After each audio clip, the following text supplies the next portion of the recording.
Welcome to Saturday's Warrior. We're here tonight to reflect on this last weekend of the Holy War and celebrate a three-game official winning streak. It is now officially a streak, and Utah has yet to beat BYU this decade.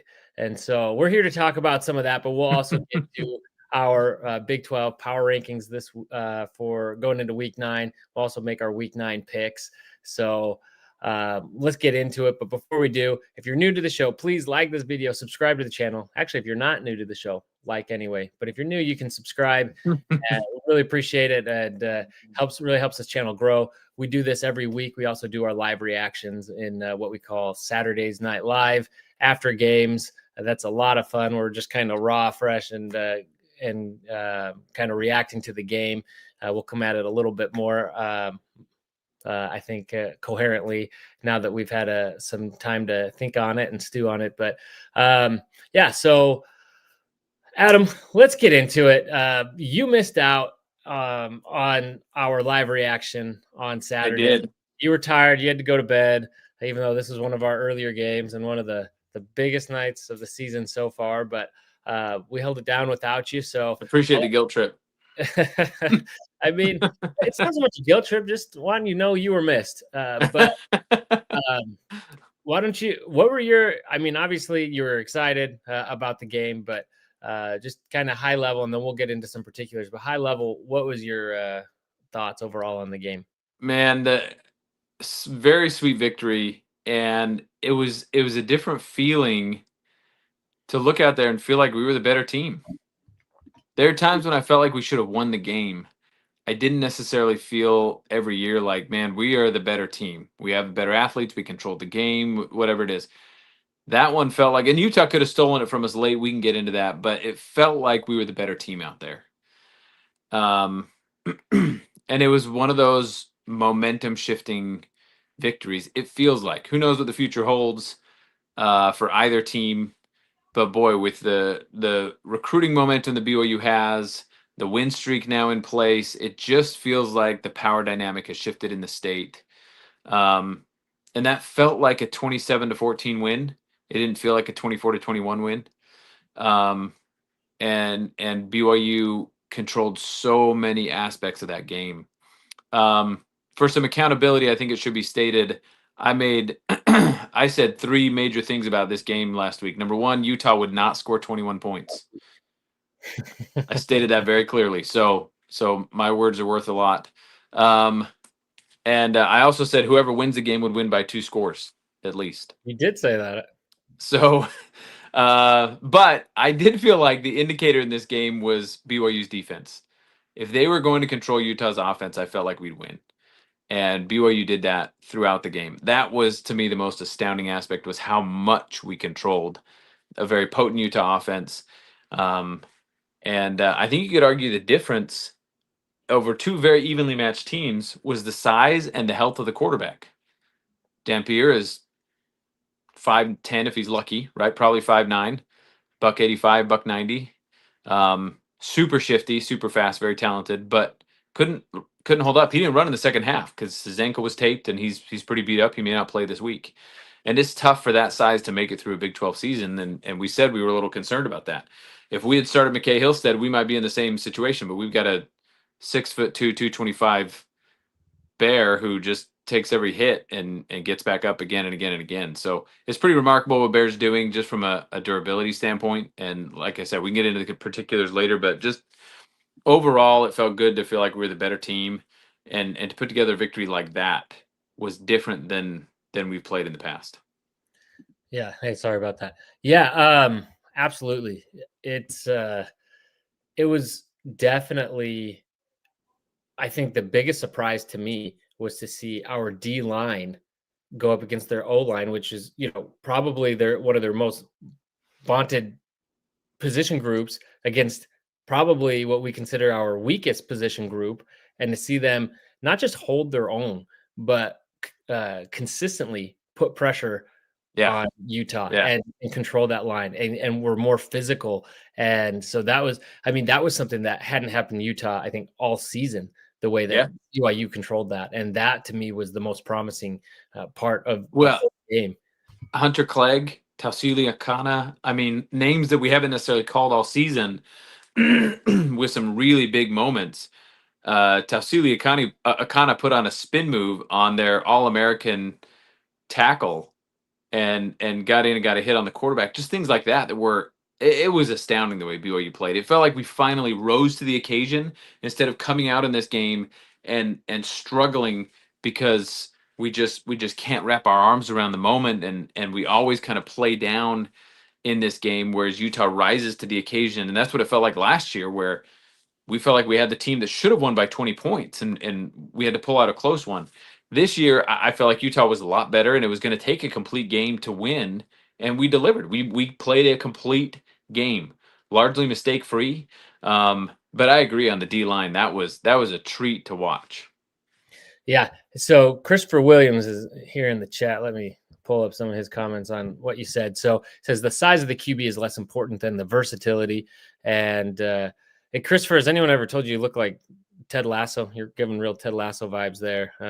And that's a good thing. Yeah, the definitely Bear. I mean, I don't want to take away from Devin Dampier. He is a talented quarterback, and he was something, a guy we were nervous about. But I think the game plan definitely kept him contained. And to your point, maybe that's his lack of versatility, because that was a lot of what I heard is, BYU's, potentially their game plan is going to be contained, like maybe not rush, maybe not do all sorts of crazy schemes, just contain, because that's where he's most dangerous. And when you limit him there, you could see the lack of versatility, the lack of ability to hang in the pocket and to deliver those throws. It definitely doing more shorter dink and dunks, and which is fine. Bear gets a lot of those too, but ultimately Bear had more options going on. So good point. And then our D line was getting pressure with just a 3-man rush. It was incredible. Yeah. I did see some bad angles taken from time to time, but yeah, consistently getting in there. And yeah, 3 and sometimes even 4, but like they didn't have to resort to really, at least from what I could tell. I don't know all the reads and everything the other team's looking at and what they're picking up on, but it didn't feel like they were having to do all sorts of schemes to try to confuse the quarterback. It was simple. Hey, we're going to play you straight up and we're going to win and contain, but if we can get to you, even better. And they were able to get to him. So he says, yeah, I've heard that before, just yesterday, in fact. Sorry about that. It's probably one of those things you like roll your eyes at. Yeah, sorry about that. Yeah. But it's a compliment. Well, it gives good vibes. I think you got to point out the Jack Kelly sack as well, where he ran circles around Fano. I mean, just literally the barrel rush where you're doing the drill where it looks like he's running a cone drill, right? Runs 10 yards upfield around the tackle and then cuts right back down and sacks Dampier in that crucial sack that basically delivered the game for the Cougars. To do it against that offensive line, who I think is extremely talented, just took BYU's D line to another level. That was our biggest question mark. If they play to that level consistently throughout the year, man, this defense is going to be great, because I felt like they anchored it. The linebackers make the flashy plays, but I can't remember who I was listening to today that said the linebackers somewhat underachieved. That's their responsibility on that fly sweep, and they they broke contain on that fly sweep a lot. And while Kelly and Glasgow are all conference linebackers, always will be, they may not have had their best game, but that D line was so good that we could actually lean on them to stop an extremely potent offense, and that's just something we haven't been able to say in years. Yeah, I love seeing that. Definitely was not what I was expecting coming from this game. I think we're all expecting the linebackers to play a big role and come in there and the spy and all that. So okay, so now we're at the point where we're really at where we could watch Utah fans coping, and you see them looking back on the game, making all kinds of excuses. And so I wanted to pull up here some. They just have some things that it's just funny. It's fun to have the tables turned and just watching. But I hope I wasn't quite like this. But you see them turning on their team already. In my opinion, Utah will not win big with running QB Isaac Wilson, now Isaac Wilson is the answer after they used him as a scapegoat from all of last season, or another passing QB needs to emerge ASAP. Wow. So, okay. And then let's see, which one is this? Well, he said, I don't know a lot, but I'm confident Ute fans were furious about all those late pass interference calls. So this wasn't from a Ute fan coping, but I can't help but think about, all those late calls that coming was those that flat was or dry, that last drive was wild. It was wild how often that happened. And I could see some of them except for the Evan Johnson 3rd and 10 one in the corner of the end zone. oh, That one blew me away. That's the one, and refs have such a tough job. And it was frustrating, it felt a little nitpicky. That one in the corner was jaw dropping. That was the one that's just like, come on, guys. After you've already thrown 2 on this drive, you're going to throw another one on that call. That was frustrating. Outside of that, like, it was annoying, but I could at least see where they were coming from.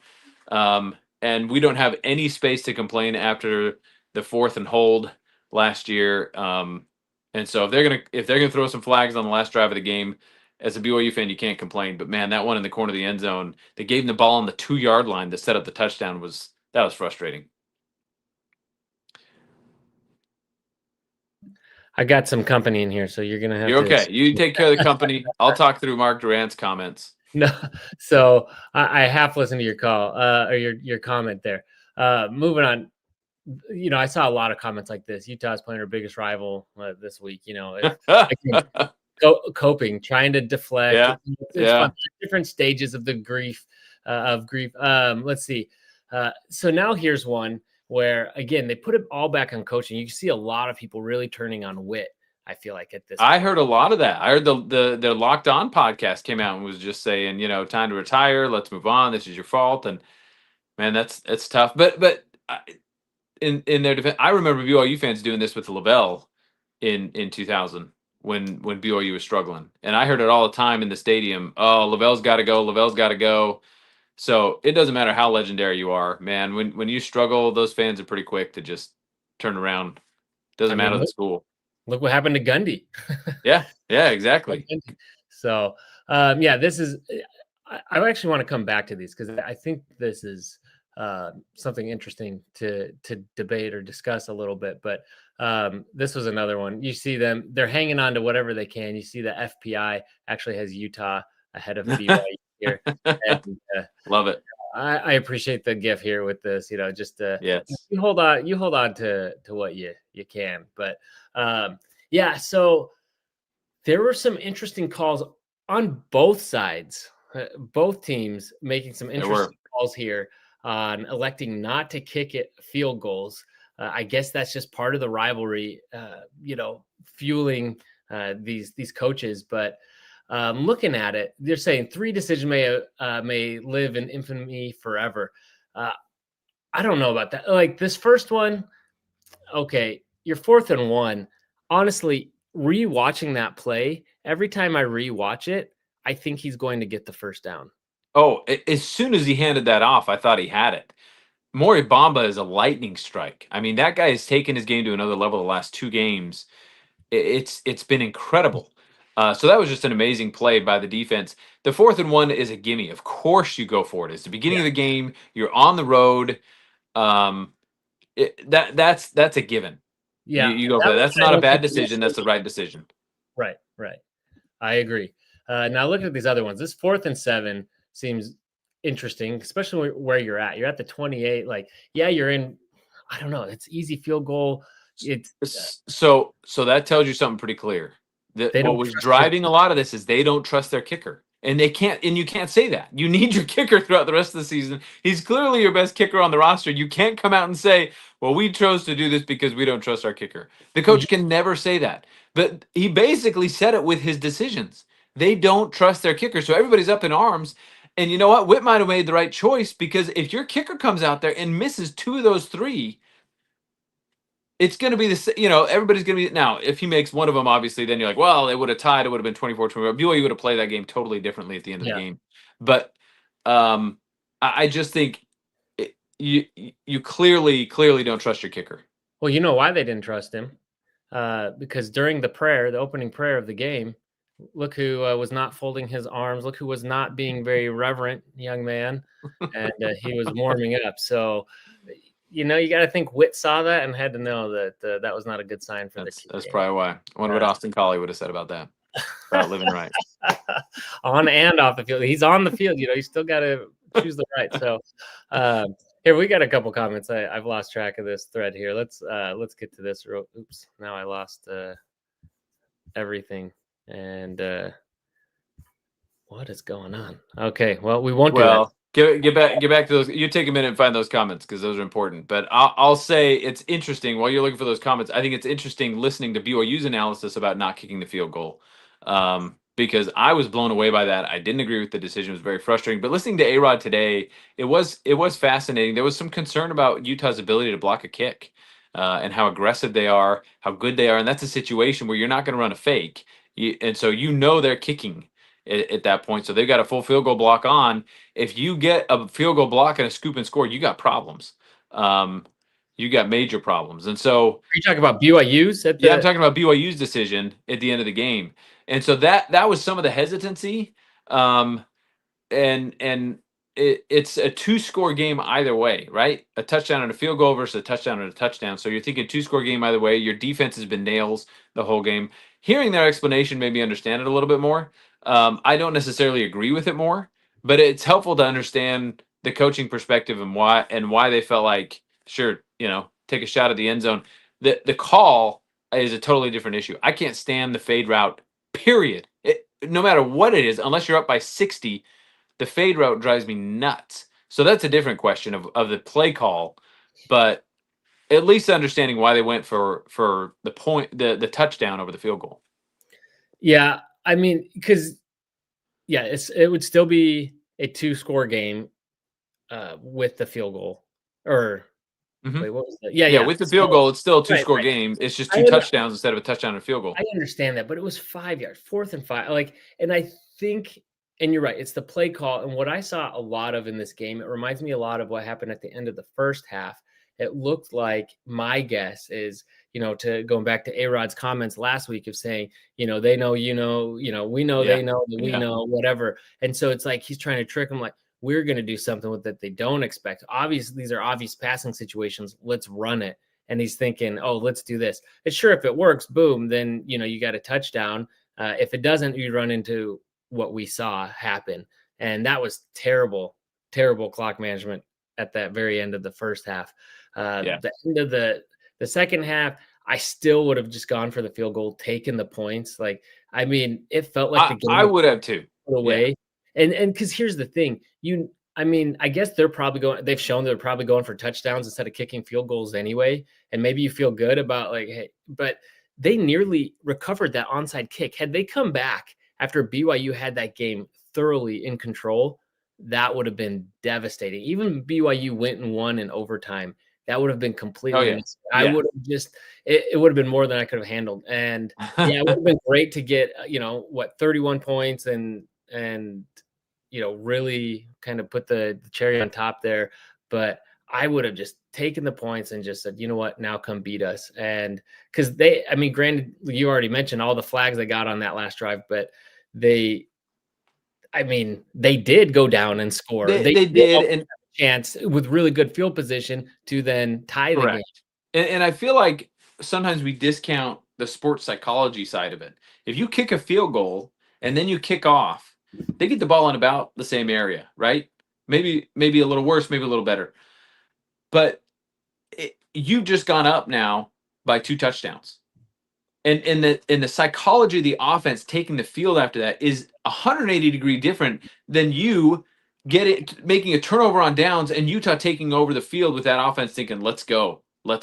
It's a totally different feel. And when you're dealing with 18 to 24-year-old guys, that has such an impact. And so to me, that's where I'm thinking the psychology of it. Now, if you're worried about a field goal block, I get it. I don't know what they see on film to think that Utah's really going to pull that off. No one's blocked one of our field goals in forever. But, these guys know a million times more football than I do. So if they're seeing something on film where they're like, yeah, we are vulnerable there, we don't want to risk this. Okay. But to me, if you kick that field goal, your offense feels so good about themselves. The defense just got a 4-down stop. It's just a different feel, and I don't think Utah goes down the field and scores that last touchdown.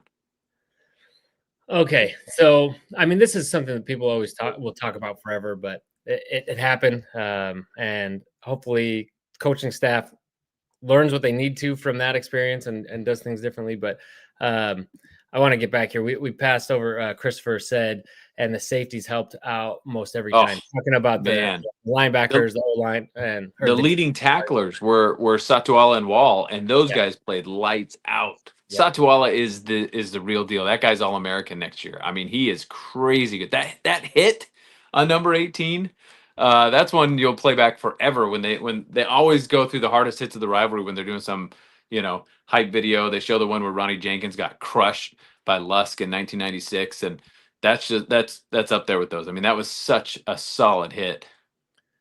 I mean, I still I feel this. I mean, to me, and Yeah. I said this on Saturday that when I watched this, I mean, the only other harder hit that I could think of is El Bakri in San Jose State that game. Like this is up there. Yeah, Like, yeah.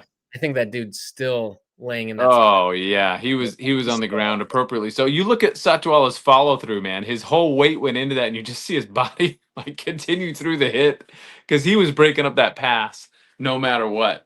I don't want to get And snagged. I gotta and pull that that. was all game long. He was cleaning up those fly sweeps. He was in there making tackles. And I don't think you ever want your safeties being your leading tacklers. And I think this has been 2 games in a row where that's happened. You want your D line and your linebackers making the tackles. And then your safeties are, they'll be great in coverage. They'll come up with the big TFLs every once in a while. So I don't know that it's a great thing that your safeties are always your leading tacklers. That always makes me uncomfortable. But certainly in a game like this, their defense played lights out, and those safeties really cleaned up a lot. Well, and that's another thing though, is we talked about the D line got pressure, and then the safeties were lights out. And so that left kind of, I guess that middle part of the field, whatever, they were able to get. And so we say the linebackers didn't have maybe the best game, but also so much was already being handled by these other two position groups that maybe Yeah. in some ways it wasn't as necessary, but I don't know if that holds Yeah. up. But anyway, so let's go to some other comments here. We got 1-2 says, I think many are missing BYU's key strategy, offense on the field, top 10 in the nation in time of possession, keeps defense fresher and later, and that has made the difference again and again. No, I think that's absolutely BYU's strategy. So I don't know if you're talking about in terms of making that call on that last play, because it was either going to be a touchdown or a turnover on downs. To me, that was the same amount of time off the clock. So, but in general, I mean, yeah, if you just go pick up 5 yards, heck, that would have been better for BYU, because even if you don't end up scoring, you drive, you're able to take more time off the clock. But the way that, and to your point, running clock, and they do that through the run game, obviously. And with LJ, you can do that. And you saw how that wore Utah down by the fourth quarter. I mean, because LJ had some good plays, but they also stonewalled him several times. But you saw by the time we got to that fourth quarter, he just kept pounding through, and he just kept picking up yards after chunk yards. That interior run game is so good for BYU. It is one of the best in the country. And the combination of such a stout defense and a consistent run game, right, that keeps the offense on the field, keeps the defense fresh, has been so good. Between Bear and LJ, you just got people that are pounding that defense and wearing you down by the end of the game. Yeah, saying to finish this last thought from 1-2, saying different from fast scores and trying to run up margin to buffer your tired defense late. That's what I'm seeing.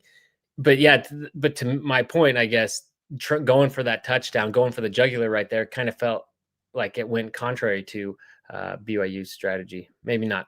Angela Rasmussen says, love the discussion with Adam, love the national attention and general good vibes from the fans. It was a good look. It was such a good look. I saw before the game Utah fans trying to tarnish whatever BYU's doing. They're like, this is a bad look. They're booing Urban Meyer. They don't even let him talk. They're never coming back here. And I was like, they were just They did it last time. Yeah, they're just here last year. There. Yeah, like come on. They love it, man. Urban loves it. That kind of stuff is great. Did you see the clip? Because I didn't watch it. I had a very busy Saturday, but I saw afterwards that somebody had the sign and they called it out. They said you can't spell Urban Meyer without BYU. I did, and their host said that to him, and he's like, Yeah, "Where'd you get that?" He's like, "I stole it from a sign," right and behind you. Yeah. I love it. So good. All right. 1-2 says BYU top 3 in time per play along with Ohio State and Bama. I mean, that's good company. I mean, I don't like That either speaks of to your those offensive teams, line. Yeah, but yeah. Yeah, exactly. Christopher Williams says, I wanted to see a fake kick. Ooh. I know, and if you run the fake there, right, it's you get so that's the thing. I don't mind them going for it, and I wouldn't mind a fake field goal there either. I don't like the fade. The fade is so problematic because it's just they call it a 50-50 ball. It's not even that. I swear teams complete like 20% of their fades from what I see. Now the real statistic maybe it is 50-50, but it's such a low percentage play. At least run like a max protect, let him do a double move on the corner one-on-one and then throw it up because I get that you don't want to throw it across the middle. You don't want to give up an interception on, that's not in the end zone. If the fade ball gets picked, he's in the end zone. Chase Roberts is going to tackle him, and it's just like uh, just like a turnover on downs. They're going to get it right there. So I understand that part of it, but at least give your guy a chance with that, or a fake field goal would have been. I think it would have been really fun. Yeah, and Angela says Kalani frustrated me to no end with no kicking it for the 3 more points. I felt he does it for his buddy Kyle, not wanting to run up the score. Maybe no, because they went for the touchdown. So I don't buy the excuses. No one thought it was a savvy move, and yeah, there's so many other plays they could have done that move. In fact, I'd like to have that fake field goal, or was it punt? Yeah, I guess it was a punt. Last week in exchange for one right there in that moment, Yeah. have that back. But Well, they've said they have like 14 fakes. I mean, pull one of those out, right? Pull one of those out and go for it. And so again, I would do the field goal. I'm much more comfortable, more so from the psychology of your team, where you're continuing to build that momentum and stack wins, as BYU always talks about. Kicking that field goal there after stopping them in 4 downs, that's a win, right? Kick off, let your defense play with that momentum. But if you're going to go for it, that's fine. But man, don't throw a fade. yeah. And then Christopher Williams says, if it doesn't work, you look like an A-Rod. So I won't get into that one. Okay. 1-2 says field goal instead of incomplete fade attempt. Getting Will Ferrin game reps, which I don't know if he needs the reps, but maybe psychologically, I don't know, especially in high pressure game is worth a lot too. I mean, he's had those times. Last year he had so many, but maybe because of his late, recent kicking, but should have kicked it for many reasons. So yeah, that was frustrating. Anyway, let's move on from the kick. I want to talk about, I mean, we go through the whole game. There's so much to dissect, and we will for years. I want to talk about your favorite plays of the game, Adam. I mean, obviously, there's the Bear touchdown. We'll get to that one because I think that is an all-timer, one that is up there for history to always remember. But what? Oh man, I mean, it's so good. Actually, let's talk about it. Let's start with that. That play was just because I just go back to it and it's you've gone the field and this is a real momentum swing right here because you're 3rd and 10. It really felt like BYU was playing the kind of settling for what would have been a field goal, which would have been ironic because we're all complaining they didn't take a field goal at a couple other points in the game. Well, anyway, so not only was it just like everything on that moment, but just the way he was able to power through so many guys. I think just about every single player on that defense touched him at one point in that play. And then I didn't even see, like, people were talking about dragging guys. I didn't realize he literally had a player hanging on, just being dragged, not on his feet, all behind him into the end zone. And it was just, I mean, he had some help from his team too, but a lot of that was himself. And that was just being shifted and strong and just, held onto the ball. Yeah, he's so fleet-footed, and it is amazing that 8 out of 11 players had a shot at the tackle and missed him. Boney Fuller tweeted out the screenshot of when he gets hit by the 2 defenders. He's at the 8-yard line when they make contact with him. The 8-yard line, 2 guys wrap up, and then you see his offensive lineman come in and just shove the last 8 yards into the end zone. And I'll tell you, what makes an amazing, iconic play historic and cemented forever in our memories is the call made it even better. There's a bear on the loose in Provo was like one of the best lines. I've heard so many bear puns this year, and we will for the next however many years, and that's going to be part of it. And so far, they haven't gotten old. I'm sure they will at some point, but I hadn't heard that one, and that was so well timed for that iconic play. Um, to have a call to go along with it like that was so awesome. And just real quick, this is not an important note, but you got to give love to the broadcast team. They were so good. RG3 is so good, and I listened to him for 2/3 of the game. I usually have to turn off the commentator because I get so sick of them so quick. They're painful to listen to. Those two were awesome to listen to all game, and that call was awesome. So. But yeah, the fact that he gets stood up by two dudes at the 8-yard line and makes it into the end zone is just incredible. Yeah, yeah, for sure. And 1-2 says there were so many great plays and highlights in this game. It's hard to keep track, and it's true. I should have written down a list. I had meant to, but just going through. I mean, you also have. Think about all the plays. You also have like that touchdown, which I really do. I think the momentum swing, the timing of it, and just how impressive it was. That for me, the way it changed that game completely is an all timer. But that wasn't the only highlight moment we saw Bear while running it. I mean, really pulling out some Taysom Hill. He's not as quick as Taysom Hill. I'd say he's probably a better thrower overall, but man, that was Yeah, I love that. clean, and that's just. I mean, he didn't get that much more yardage, like a couple more yards, but man, just completely humiliate the guy and get the crowd into it. It is Well, just and what awesome. makes him such a smart player is how he lands that. So he lands and there's a guy diving in his legs, right? That's where you blow an ACL. And he Yes, lands and he touches the ground, bends his knees and goes down and so he can take the hit. Like just little things like that.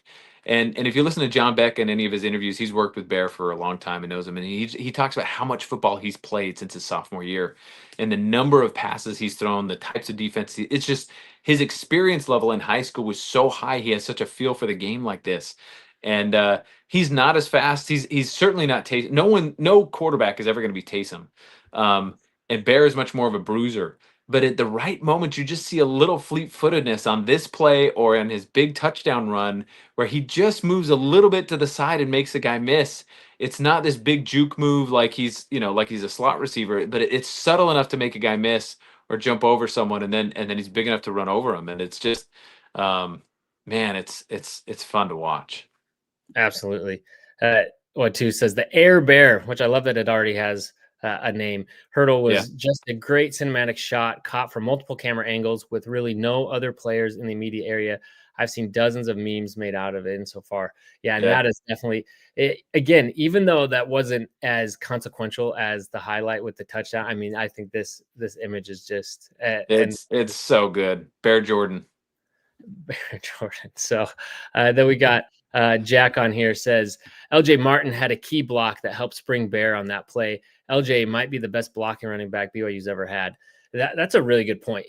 So I totally agree. not only does he have high usage at running, the blocks that he's sitting like, and he's in like this whole game, like that guy's taking a big beating. Now he's administering most of those blows, but your body's still feeling that. I mean, you've seen that Seriously. he's built up this year, but I do worry a little bit about him. But he seems like he's holding up really well so far this season. He's wanted to be the bell cow. We've wanted him to be the bell cow back, and he is. And this is a great comment because your blocks don't go in any statistical category. But how many times did you see him pick up a blitzing linebacker or a defensive end that broke free or something? And those are complex blitzes. I mean, Utah's running a really complex defense at you. He's got to identify that, and he's got to get there in time to seal off the block. If you don't have someone as good as LJ back there, you're seeing at least 3 or 4 more sacks, probably a couple drives that end because of it. And he did it again and again and again. His block that sprung Rex for the 32-yard pass was amazing because that was a screen to Rex. He was a check down, and LJ is sealing off a really good linebacker on the edge to get him around that corner. So it happened all over the field, and I agree, LJ. You're never going to get enough credit for your blocking. That's the O line, but it's huge. Yeah, absolutely. Another comment on this was I forgot I had this tweet pulled up, but from Calvi J says just realized that the Ute defender that Bachmeyer hurdled was the same defender he dragged 5 yards for the touchdown. So, man, rough night for that player. So Yep. hilarious. Yep. that, he was able to do both those on one single player in one night. Oh, I never get tired of it. Bears. Jack says Bears' immediate passing game is very good. His deep ball needs work, though. Yeah, you could tell the coaches. It feels like they don't fully trust him. Like when he's on, he's on, but they don't fully let him really kind of unleash him with that deeper passing game. He had a good one to Chase Roberts. Wasn't perfect, but Chase was able to keep running with it in stride. So had it been just a little farther, but it was a really good throw. And we saw a couple amazing throws the last couple games. So he has it in him. Yeah, I think that's one element of his game that will come. What's so distinct to me about his short and intermediate passing game is the variability and the touch on the ball. The throw to Chase for the touchdown in the second quarter, or first quarter, was astounding. I mean, a dart right over the helmet of the cornerback.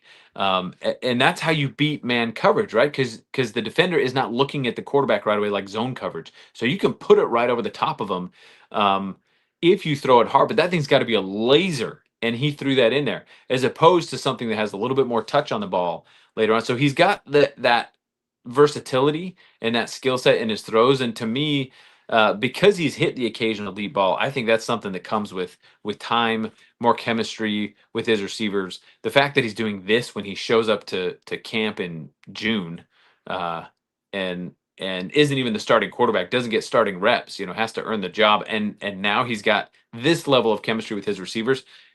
Give him a full offseason. Give him a full offseason with JoJo Phillips and Kingston and Hagan this coming off season, and I think something like that will be there next year. But I don't think the deep ball is quite there. I think it's there enough where he'll complete a couple this year, but it's not a huge part of BYU's offense right now. Real quick, I found the image. You could see him. He's sprawled out here, just legs. Like this player is. He's like I said, he's literally being dragged. I can't play it. I get flagged, but it's he's you could see him just get pulled along there. It's wild. And then John Kurtz, and he was there in Provo, says that run from Bear Bachmeyer might be the most bad that's the family show play I've ever seen all season. And I'm glad that it's getting recognition everywhere because it's so good. But there are some other plays, and I got some comments here, so I want to get to some of these. Let's see. First, Angela very nicely says, so glad to have a chit chat with Trevor and Adam. Also loved A-Rod's comment today, staying grounded in the volatility, of the Big 12. Don't get too big for our britches. Yeah, agreed. So I'm really fascinated about how we respond for our next game because we've said this since preseason that Iowa State's going to be a loss because of this game, win or lose, because the Utah game, win or lose. I don't know. I mean, but this has always been an issue. Go back to the 1996 shellacking of Utah, and we played the very next week Wyoming in the WAC championship and struggled like crazy. Had to go into overtime to beat them. It rivalry games just cut you up. It's the nature of it, and so I appreciate that A-Rod and Kalani are talking about it this year, saying, "Hey, we lost, last year after this. We didn't come back from it." And so I think there's a focus on it, which is good and gives me some hope that they're recognizing it and talking about it. But I don't know if they're going to be able to do it. I worry about that. I know that's looking ahead and we're still looking back, but Angela's comment makes me think about that and how worrisome it is to be able to come back from this game and a big victory. Yeah, and we'll get to that with our picks, but yeah, we've been talking about it all season. All right, 1-2 says the Tanner Wall interception was a Randy Moss style out jumping the opponent. That was so cool. Ball from other hands, ready to catch it. And this was another one from the footage from the game when you watch it live. It looks like he was just running with the receiver the entire time. But when you go back and watch, this was another one where he's watching the quarterback, reads him, and he gets across field and he just gets there before the receiver. Yep. How many times have we seen Tanner Wall do this? Oh, he's so good. He really is. It's so good, and I love his comments after the game of never losing to Utah and Yeah. stuff. So good to flip it. Did you see the tweet from the BYU social media team? Absolute savage tweet. Yes, this absolutely stole it from him. The fact that BYU was tweeting that out made me so happy. You gotta have fun with the rivalry, and that's having fun with the rivalry. These guys, I don't know who's in charge of but these post game tweets, they're just out of pocket. Like the Liv Moss from last year, they also Yes, won for the yes. Portland State game. They just all sorts of them that I'm like, did they sneak that one past their boss? Maybe their boss didn't. Whoever's approving Right. it didn't catch on because there were some that. Man, I love it. Yeah, this was one of the best tweets of the Yeah. night. This was legit. So I was waiting for someone to bring up this interception for me to show this, but yeah, that is definitely That was my favorite. That was my favorite social media post of the evening. That was so good. chef's kiss. Here's another one. Since we're talking about bear, let's see. What to do if you see a bear. If it's black, fight back. If it's brown, lie down. If it's blue, let it through. So love that. So good. Oh, Utah wishes that somebody had told him that before the game. So before he did that to him. But Angela Rasmussen says, so many amazing plays. Those bullet train hits by Satuala let me know we were well covered for the game. Is he a backup for starters? No, he's Well, he started. This is the first game he Oh, started because Raider Demooney wasn't able to go. So he's technically been a backup for Wall and Demooney. You basically had a 3-man rotation at safety, and so he's playing starter snaps, but he's not technically a starter. But he was certainly playing just as many snaps as Demooney and Wall before Raider got hurt. And so with Raider out, it was Wall and Satuala almost all game. And from what I've heard, Wall was playing hurt as well. It was in significant amounts of pain throughout the game, and still played. Didn't want to sit, and so that safety room is getting a little on the thin side. I don't think we want to get to Talon Alfrey, and maybe some of our others. We need Tommy Prassis back, but anyway, well, that was his first official start. And Tommy Prassis has been filling in at corner, so yeah, it would be great to get him back to his more natural position. Correct. Too. We got Jonathan Cabella back at nickel, and so Prassis can move back to safety, which is his natural role, and he did so well last year there. Did you see how many snaps Cabella played? I didn't even look into any of that. I saw him a couple times on the field. I didn't see how many snaps he played. I know he's just easing back into it. I saw a lot more Tavion Beasley, and teams pick on Tavion Beasley, and he does pretty well. But it seemed like early on in the season, teams were picking on Maury Bamba, and nobody picks on him anymore. And they've targeted Tavion Beasley. The mismatches with a really fast slot receiver, or that's what Arizona did, or Utah would stick a tight end on him. So I do think we need Jonathan Cabella back because he is a lockdown nickel back, and it'd be good to have him back full time. Yes, absolutely. Okay, so and then 1-2. I guess we've gotten through the game. There's a couple more plays I just want to quickly call out, but we're into the trash talk in Utah phase again. So which I enjoy. So as I hear Witt had no problem today talking about Colorado's QB maybe shouldn't have ignored Bear. Yeah, I think that is a good call out. It's something. It's interesting the psychology in the lead up to a rivalry game, because I feel like with Bronco, he tried to be like, hey, it's just another game, but people knew that wasn't true. And I almost feel like it was like pent up for these BYU guys trying to like suppress this, and versus like getting overhyped and too caught up in it. And like, you have to like acknowledge it is what it is. And it feels like this is what Kalani's approach is. And I don't know, the right way to do it, but it feels like to acknowledge it, like, yep, this is what it is, and this is what we're doing, but we have to prepare like every other week. And it's that fine mix. And it seems like Utah with Witt, with all of his head games and all his pettiness and things, maybe he's gotten to the point where it's kind of become more of a distraction. I think his tactics have become sophomoric, and he has not evolved with that part of the game. I mean, the simulated snap counts that they kept getting called for, things like that are just that's dumb, petty stuff. Like it feels like most of college football has moved past that, but I don't know. Maybe I'm living in a bubble.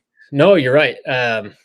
A couple other plays though I want to call it real quick was we already talked about it, but the Jack Kelly sack, and just the timeliness of it. And there's also when like you're like Jack Kelly, we haven't heard a lot from him, and granted they hadn't rushed him a lot, at least not that I noticed. And so Mhm. for him to come out and it was just maybe when they least expected it, it was just so timely. It was so good. The Maury Bamba 4th and 1. Oh man, Again, I I love was that. looking at a breakdown. I was trying to find it and pull it up, but I mean, you look at where they're standing, and the running back is I think 4 or 5 yards off of the line of scrimmage, and Maury's 7, and they're lined up because he's kind of spying him. He comes across the field. Sorry, you can't see my fingers, but he comes across the field with him, following him. And this is about midfield when the handoff happens. He's about 7 yards back. He's like 4, and they both run, and he gets to that point of contact before him and just drops him. I know I already said this, but I still can't believe, like, every time I watch it, I still feel like surely he's going to get the first down. Like it doesn't, like, what my eyes see and my brain is like trying to process just don't line up. So and man, I know there's others that I'm missing, but there are, I Oh, mean, there's tons. There's tons. When watching the highlights, I see something. I'm like, oh yeah, man, that was great. And it's funny because I don't know that you have really a definitive LJ Martin highlight, but the way he just pounded and pounded and pounded and pounded all his longest run was like 17 yards on an option pitch. He ran everything between the tackles, um, just just hitting that hole again and again and again. Those were hard earned yards, and so I don't know that you come away with one highlight of LJ Martin, but he put the team on his back just as much as Bear did, to keep the ball moving, win the time of possession battle, and put up 122 yards on this Utah defense. That does not happen very often. absolutely. And to 1-2's point, Nick Saban said BYU plays old school style. LJ Martin, top 2 in rushing in all of P4. I did not know that. If that's what what he means, I'll take it. And I doubt he meant it as a slight, but yeah, absolutely. And to Christopher's point, the bye can't come soon enough. Absolutely. Agreed. Agreed. Absolutely. Just get through this game. We certainly need it. Angela asks, will Bear or LJ become like Jamal Williams, where the Holy War will mean more, even though they did not grow up with it? I think all these guys become deeply committed. I mean, Jamal had to sit out a year, could have gone anywhere, and elected to come back to BYU. New coach, Yeah.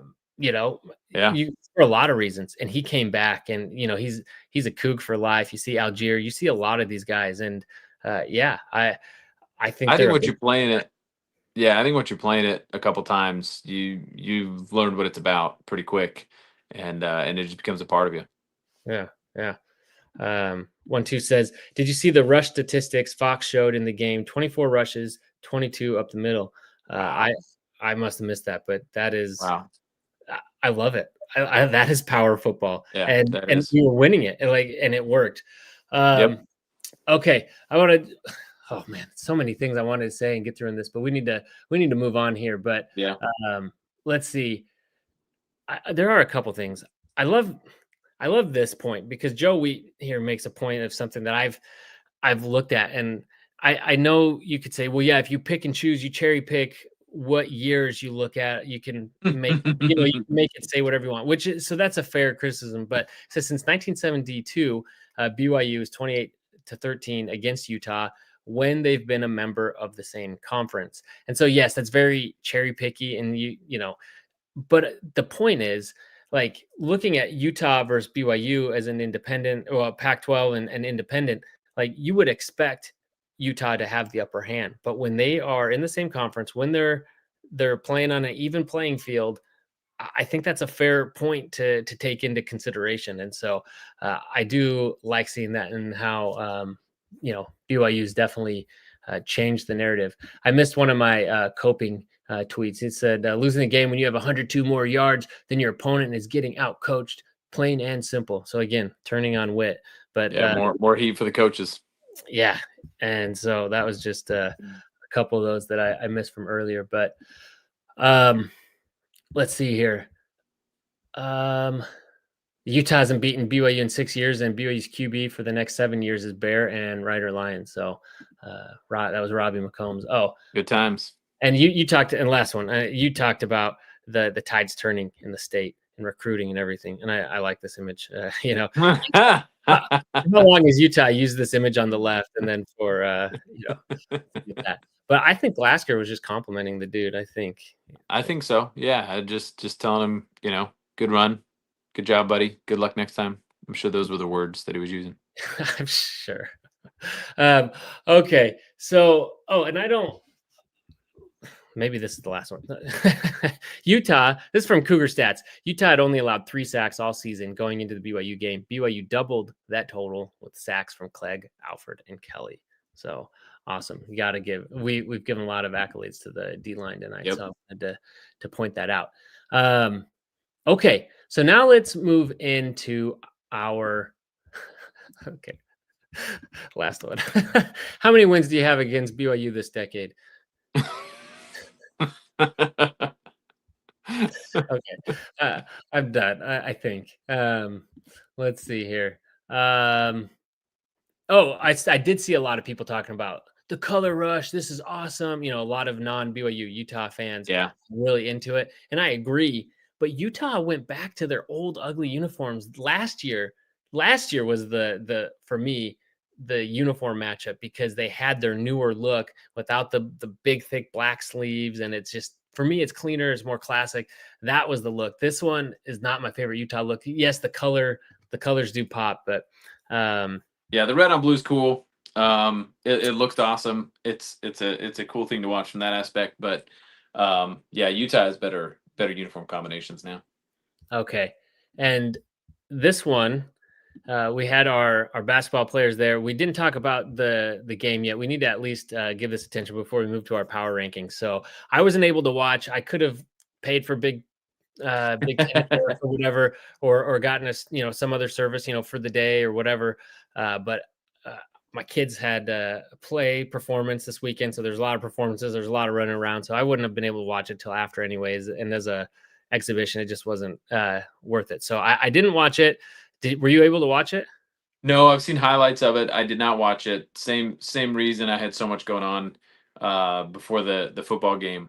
But man, what a start for DeBonsa. His stat sheet is just jaw dropping, and it's clearly going to be a fun season. The loss doesn't bother me. You had your bench players in. You had a walk on McGregor in there on the last play of the game. Trying to get your new European recruit a shot to see if he could win it. I mean, I don't mind the loss. You always want to see him go in and like destroy Nebraska and win by 30 in these exhibition games. But BYU's playing with different lineups and things. I think the takeaway is DeBonsa's legit. If you're looking at anything that should be concerning at this point in the season, is Kevin Young saying we're banged up. It's like preseason. We got through camp and we're banged up, and that's not good. It's not like football where you got a ton of guys, 11 guys on the field at the same time. You got a much more limited window there for injuries. So I think that's not good, and more so because of those injuries. Yeah, we got time to heal before the season starts, but they don't have time to gel. This team needs to gel. You got a lot of new people, and in modern day college basketball, you got a very quick time to gel, and then the season comes, and so that worries me. And I think that's a little bit of what's on display here in Nebraska when the starters were playing in the first half, and it wasn't rolling, and it's not supposed to roll, right? You got to get through a few of these preseason games. That's why they exist. But those injuries concern me, not because we won't see those players play, but because they don't have time to gel as a team. Yeah.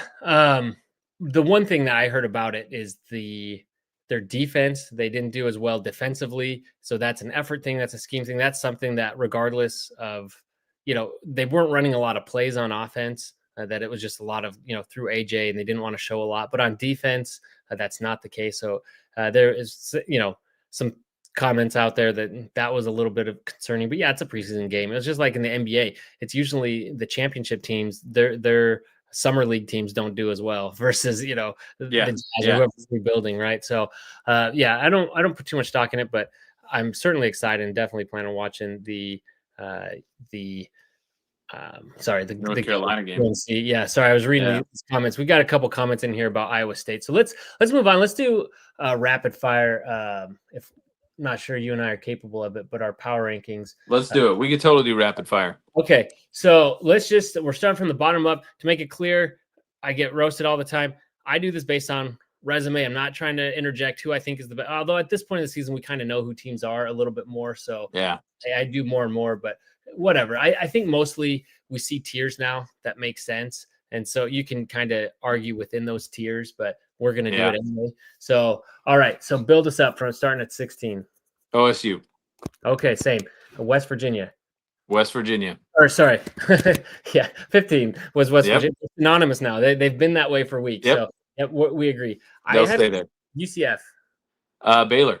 Oh, you put Baylor. Oh, yeah. Wow. Yeah. Not high on Baylor. They're supposed to be better. I do think from like 14 to 7, maybe even 6 is pretty debatable, the order of these guys. So this is like the big middle. But okay, so I've got Colorado at 13. I got Arizona at 13. Oh, man. You hit super disappointing. I picked them to beat Houston. And I think they might be a better team than the 13th best team in the conference. But right now, a 2-game losing streak should have beat Houston. Okay. 12, I've got Kansas. I got Kansas State. Okay. That's fair enough. It's going to be a fun game this weekend. It will be. I've got K-State at 11, and mostly just because all these guys that had buys and that, which, by the way, them getting a bye before their rivalry game, brutal. You need to either have a bye before or the week after. Like this was rough this year. So who do you have at 11? Colorado. Okay. So yeah, we're in the middle where we're just shifting around the order of these teams. So 10, I've got Arizona. You had them at 13. Who do you? I got Kansas at 10. Okay, yeah. So the same middle. So this is where we'll see what you say. I've got Iowa State at 9. Low. Well, it's a 2-game losing streak. That's justifiable. I've got UCF at 9. Oh wow. Yeah, it was for Iowa State. It's kind of where I had them last year. It's just where last week. It's where they fell and they were on the bye, and I didn't have any real reason to move them up other than the teams I had ahead of them were before last week was 8 was TCU, 7 was Baylor. Now I swapped them. Again, it's the middle. You could argue, you could switch it around a lot, but you said UCF. Okay, who do you have at 8? TCU. So yeah, that's basically where I am. And then 7, Utah. Okay, yeah. So Utah at 6. So I'm trying to think who you have higher than what you have Iowa State higher. I have Iowa State at 6. Yeah, so Iowa State is at 6. So that's what I was saying. It's all the same teams, just kind of different order from 14 to 6. Yeah, that's clearly to me the second tier. I think you could argue where those tiers fall, but you've got a top tier right now at the conference, and that second tier is really big, and with a lot of teams bouncing around in there, and then you got your bottom, your bottom 2. See, my thing is that they played Texas Tech tough for Utah, and I'm not a Utah defender. We've roasted them all night, but why I've got them there kind of just under that next tier is they played Texas Tech tough till the 4th.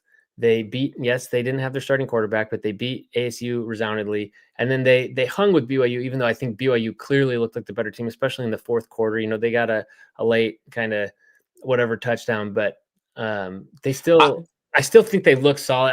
That's why I have them just under that. I wouldn't be surprised to see Utah win out. And I want them to do that.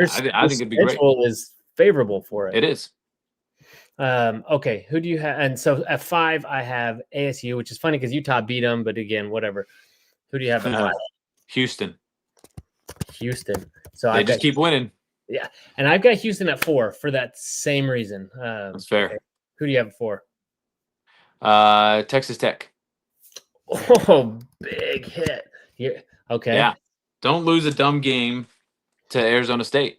I think they were still mad about the tortilla thing, and they were distracted. I think so. Who do you have at 4? Hangover. I've got Houston. I had at 4. So at 3, I've got Cincy. At 3, I've got Arizona State.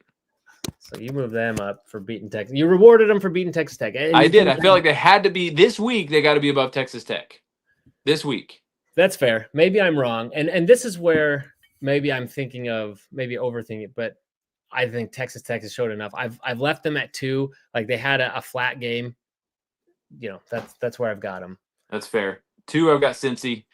To me, they're unquestionably number 2. They're terrifying. That is such a good team. I think it was Trevor Madish today said that they lead the conference in yards per pass and yards per rush. I mean, that is a really good offense up there.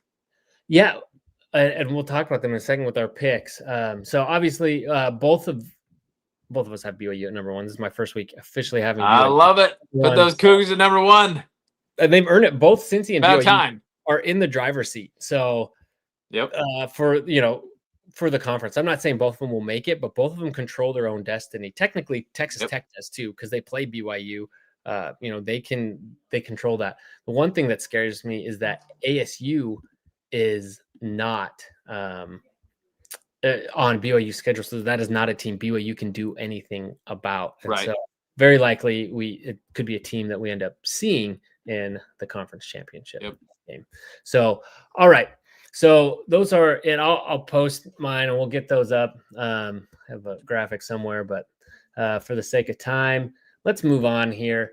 Now let's get to our picks. This is where things get interesting. Let's see. Last week we were both 4-2. We didn't get to it last week. I was 5-2. You were 4-3. So I did have Houston over Arizona. It was that Houston over Arizona that separated us. I was 50-50 on TCU Baylor. You chose TCU. I went with Baylor, and I paid the price for that. So we came away this week tied. But overall, you're 53-24 for 68.8%. And I am 60-17 for 77.9%. So, I get a D. I'm sitting at a D right now.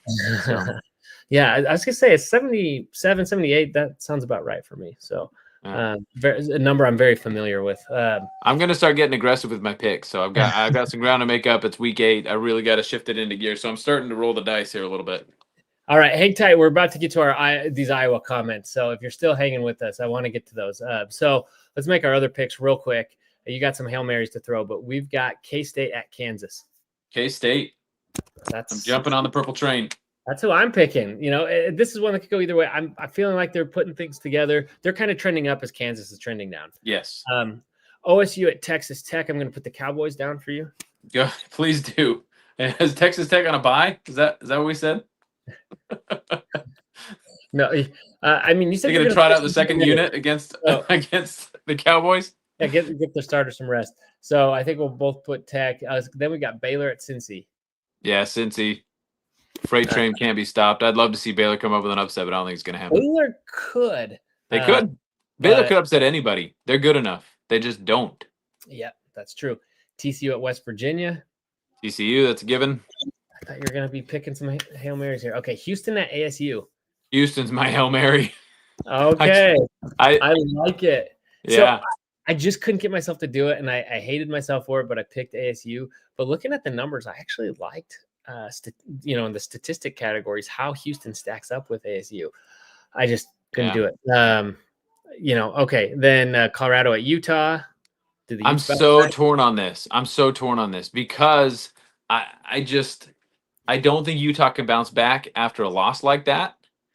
But at the same time, I don't have enough trust in Colorado to say they're going to go at Utah and win that game as good as I think Utah is. I think it's a close game. I think Utah comes out flat, but I do think they find a way to win it. Okay. I also picked Utah. We'll see what that stadium is like, the energy there this week. Yeah. All right. So now we get to the good stuff. BYU at Iowa State. So I've got a couple comments here I want to get to real quick. So Angela says, it's like we're on a first name basis now. I listened to some Iowa State podcasters. They didn't seem to be too worried about the game next week. They said, I think we can beat them. Didn't seem too worried. Close games don't bring fear. And to follow, and that is something to keep in mind. Like Iowa State has won a lot of close games this week, and that is something that BYU is good at, is winning those close games. So that's kind of two teams that have that skill going up against each other. And then 1-2 says Iowa State's 2 losses were both to teams that can throw the deep ball. The CBs are out for the season, and we know that they've been banged up and have thin defense. Bear showed deep throw skill versus West Virginia. Chase and Parker should be able to get very open. We got a second for that comment. And then lastly, 1-2 says Iowa State squeaked out a win versus K-State and hasn't yet played a team like BYU, Utah, or Texas Tech with top-tier defense. So having read through all that and said all that, How are you feeling about this game after all year preseason? Us and everybody else, it feels like, has picked BYU to come out and lose this game. Well, those are great comments, and especially the point about Iowa State not having played a top tier defense yet. That's a great point. It'll be really interesting to see how they respond against our defense that's healthy and playing at a super high level right now. And that D line has to be playing with a lot of confidence to get after Rocco Becht after what they did to Utah. And then I do think that that BYU is going to be able to throw the ball. I think a good indicator this game of how well uh, we're going to be able to play against them is Bears passing yards. He needs to get over 300, 350 passing yards. I think because their secondary is so depleted, we should be able to sling the rock against that team. To me, it's a question of can we psychologically bounce back from that? And I get why close games don't instill fear in opponents, and they don't bring a lot of confidence from bettors. We're an underdog. We're a road dog in this game against Iowa State, against Iowa State, and we're undefeated, and we're still a road dog. And so I think it's a fair point when people look at us and like, oh, well, they barely beat so and so, they barely beat so and so. Yes, that's the style of play we've been doing, and there's a danger in that. And I think it's important to recognize BYU has learned how to win close games. That's a skill, and everybody talks about that, like, oh, BYU knows how to do that. Well, it's also a skill to be able to put teams away, and BYU has not learned that skill yet. Even the West Virginia game, where we kind of, had some stutter steps against a bad team that we should have just demolished. It doesn't feel like we've really put teams away yet, and we need to learn that skill. This is a great game to learn that skill against a team like Iowa State or TCU, because I don't expect them to go into Texas Tech and win by 2 scores. But could you beat Iowa State by 2 scores if you played a complete game? I think so. I think we're the better team. I think we're the healthier team. But I understand where Iowa State's coming from. They're like, oh, well, I'm not too worried. BYU still doesn't instill fear in opponents, even though we're undefeated, because we win such close games. We need to go put together, I think we put together a complete game against Utah. This is one where we need to really put together a complete game, have our defense flex their muscles against an Iowa State team who hasn't seen a defense like this, and throw the ball all over the field. I feel like we need that to pull away and to get some respect. I'm just still terrified that we can't do it after an emotional victory against Utah. Well, okay then. Tell us how you really feel. I can't argue with any of that. I do think, though, coming out of this game, I was worried about how the team was going to be, holding up, going after the Holy War. I feel like this game just felt a little different. It felt less draining. It felt like the way BYU pulled away in the fourth quarter. I feel like they kind of found something there, and hopefully that confidence, hopefully that energy goes forward. Whereas like last year, we felt drained. We felt like we almost like while that was holding, BYU was still lucky that holding was called. That kind of call doesn't get called every time, like even though it was clearly holding. And so, I mean, BYU still had to go down the rest of the field. I'm not like making excuses here. I'm just saying it did happen, and there was some luck to that. And BYU deserved the win, but it was so tight. It was so draining. This year didn't feel like it had that as much. I do think BYU can come in. If Iowa State, if this is how the team is looking at it, like these podcasters, it doesn't mean they are and are overlooking BYU. I think BYU will come in and come ready for this game. And I feel really good about it. And I'm kind of changing my preseason pick. I think BYU will come in and win, which means they cover since they're the underdog. And so that's going to be my pick for this week. I'm going to say that they cover as well, because I'll change my preseason pick and say that they can win, even if they have to win close. If we were favored in this game by a touchdown or more, I would take the under. I'd say we win, but we don't win by that much, because I don't know that we have it in us emotionally to bounce back. It happens to almost every team every year after a game like that. It's sports psychology, and it's really hard to do. So I hope we do.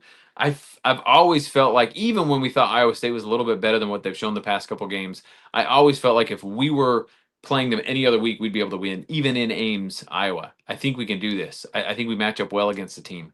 But we'll see. We'll see. And now that we've seen our own line go up against BYU's defense, we've seen our D line go up against Utah's O line. We've seen us be able to control the trenches. That if we can do that, and knowing that their secondary is shorthanded, that is time for our NFL hopeful Chase Roberts and Parker Kingston, who's been playing out of his mind, to really come up big. And if they Time to can't, show out. yeah. And if they can't, then I'm going to start being worried, about. I agree. I Going. agree. They need to create separation in this depleted secondary. Bear should be able to throw for big time yardage against this team. You're going to establish a run like you always do. BYU is one of the best rushing teams in the country, and that play action is deadly because of it. And I would lean on BYU, or I would expect BYU to lean on that a little bit more and drive that downfield passing game that hasn't been there as much against Arizona and Utah, because those are two of the best defenses we'll see all year. Besides them, it's only Texas Tech that has a better defense. And so from this point on, I know we're in the difficult part of our schedule, but defensively now we've just crossed those two hurdles, Arizona and Utah. Those were huge for our offense to get a victory in those games. And now with Iowa State and TCU and Cincinnati, those are good teams. They don't have the defenses that Arizona and Utah and Texas Tech do. So it's these games where I really want to see our offense step forward and put up 40 on the board or put up 35 and really put up a solid game offensively. And then I think you give your defense plenty of runway. Well, maybe I'm drinking the Kool-Aid, but I think my prediction for this week, kind of like yours from last week, is not only do I think BYU wins, but I think they win by more than one score. And I think they come in and they have a solid victory. But I'm going to get to a couple more comments, then I got to go. I'm getting called. I think people got to get to bed, but here in my office. But Christopher says they're going to leave everything on the field this week, empty the tank, since they have an extra week to get over the hangover. I sure hope so. 1-2 says Iowa State gets a lot of sacks. Can LJ make the difference to keep that stat low? Hopefully, I believe he can. Will he do it? It's yet to be seen. But BYU's done that against sack happy teams. They have had really good pass pro.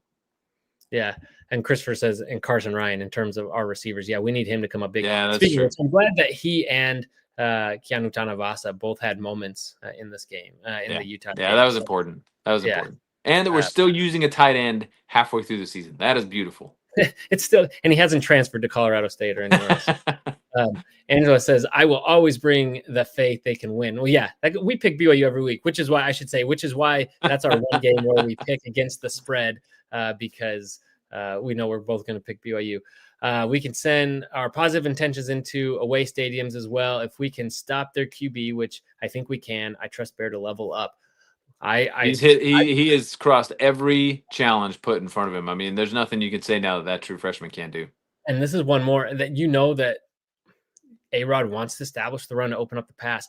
And, maybe in this game we have to do things a little bit differently, but Bear is going to have a chance, hopefully, to prove it with his arm in this game and attack their weak spot. So, all right. Well, we've gone on long enough. Thank you all for joining us. I love all the comments tonight. Yeah, this was great. That's what makes this fun. So please subscribe and join us every week for this. This is what we're here for, is these conversations and you guys being part of it. So thank you so much. It's fun celebrating the Holy War.